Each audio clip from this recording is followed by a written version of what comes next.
Hi అండి. వర్షాకాలం వచ్చేసింది. జలుబులు, జ్వరాలు అన్నీ దగ్గులు అన్నీ వస్తూ ఉంటాయి కదా! అలా అని తలకాయ మాంసం అవన్నీ తెచ్చుకోవాలంటే కొంచెం కాస్ట్ కూడా ఉంటాయి. వాటికన్నా మంచిగా బెటర్‌గా అయితే నేను ఇంకొక రెసిపీ అయితే చూపించాలనుకుంటున్నాను. మంచిగా నాటుకోడి కాళ్ళండి ఇవి. మాకు నాటుకోడి కాళ్ళు దొరికినాయి కాబట్టి ఇవి చేసుకున్నాం. మీరు బాయిలర్ కోడి కాళ్ళతో కూడా చేసుకోవచ్చు. కాళ్ళు తెచ్చుకొని శుభ్రంగా కాల్చుకొని వాటిని స్కిన్ తీసేసి ముక్కలుగా చేసుకొని పక్కన పెట్టేసుకోవాలి. నేనైతే రైస్ కుక్కర్ అయితే తీసుకున్నానండి. ఉల్లిపాయ అయితే కట్ చేసుకొని ఆయిల్ పోసేసుకొని ఉల్లిపాయ వేసేసుకుంటున్నాను. మంచిగా ఫ్రై చేసుకోవాలి. తలకాయ మాంసం అవైతే ఎక్కువ కాస్ట్ ఉంటాయి కదండీ! అందరైతే ప్రిఫర్ చేయలేరు. చేసేవాళ్ళు అవి తెచ్చుకుంటూ ఉంటారు. తలకాయ మాంసం అయితే ఎలా అయితే పనిచేస్తదో ఇది కూడా అలాగే పనిచేస్తది. ఆనియన్స్ అయితే మంచిగా మగ్గుతున్నాయండి. అందులోనే ఉప్పు, పసుపు వేసి మంచిగా ఫ్రై చేశాను. ఇప్పుడు ఇందులోనే పచ్చిమిరపకాయలు, టమాటా ముక్కలు కూడా వేసుకుంటున్నాను. నేను 4 కాళ్ళే తీసుకున్నాను కాబట్టి కొంచెం తక్కువ క్వాంటిటీలోనే తీసుకున్నాను. చూసేసేయండి. ఇవన్నీ టమాటాలు, పచ్చిమిరపకాయలు వేసిన తర్వాత మంచిగా కడుక్కొని పెట్టుకున్నటువంటి కాళ్ళు ముక్కలు కూడా వేసేసాను. అవి మంచిగా ఫ్రై చేసుకోవాలండి. ఇందులో వాటర్ ఏం రాదు కాబట్టి అచ్చం కాళ్ళు చారు ఎలా అయితే పెడతామో అలాగేనండి, సేమ్ అలాగేను.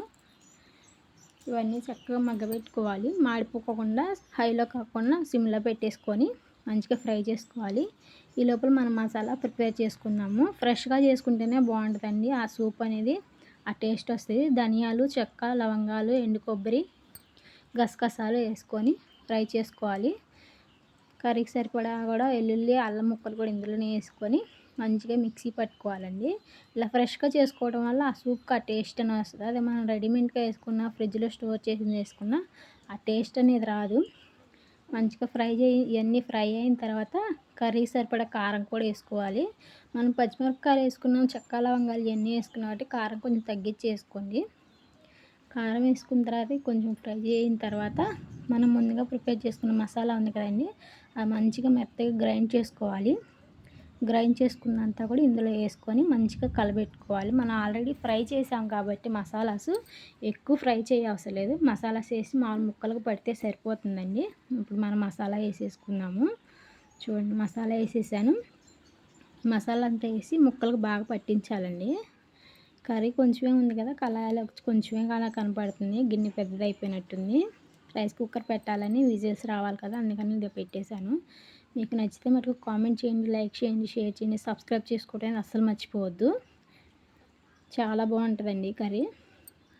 ఇప్పుడైతే కర్రీ సరిపడా వాటర్ కూడా పోసేసుకుందాం మనం.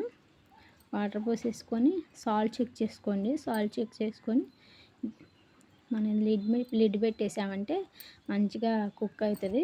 కొత్తిమీర వేసేసాను. మూత పెట్టి 3 విజిల్స్ రానిచ్చానండి. 3 విజిల్స్ వస్తే చక్కగా కుక్ అయిపోతుంది. మనం కర్రీ కూడా వేసుకోవచ్చు. ఇందులో కర్రీ వేసుకుంటే ఏంటంటే అప్పుడు వేరే ఫ్లేవర్ వస్తుంది. నేను ఓన్లీ బోన్స్ మట్టుకే వేసాను. మూత తీసేసి ఆవిరి ఎంత పోయిందో మూత తీసేసి మళ్ళీ ఒక 5 నిమిషాలు అయితే మళ్ళీ ఫ్లేమ్ పెట్టానండి. ఎందుకంటే సాల్ట్ సరిపోయిందా లేదా చూసుకొని ఏమన్నా సూప్ అటు ఇటుగా ఉంటే అడ్జస్ట్ చేసుకోవాలి. చూసారా, మీరు తాగడానికి కూడా ఇలా సూప్ అయితే సరిపోతుంది. నాకు సాల్ట్ సరిపోయినట్టు అనిపించదు, అందుకని కొంచెం సాల్ట్ వేసుకున్నాను. ఇప్పుడైతే చక్కగా సరిపోయింది. తాగటానికి అయితే ఇలా సరిపోయిద్దండి. రైస్లో కావాలంటే కొంచెం చిక్కబడినిచ్చేయాలి. నాకైతే 2 విధాలుగా అన్నాను కాబట్టి నేను ఇలా తీసేసాను. కర్రీ అయితే చాలా అంటే చాలా బాగా వచ్చింది. మీకు ఎలా అనిపించిందో కామెంట్ చేయటం అయితే అస్సలు మర్చిపోవద్దు. చూడండి కర్రీ.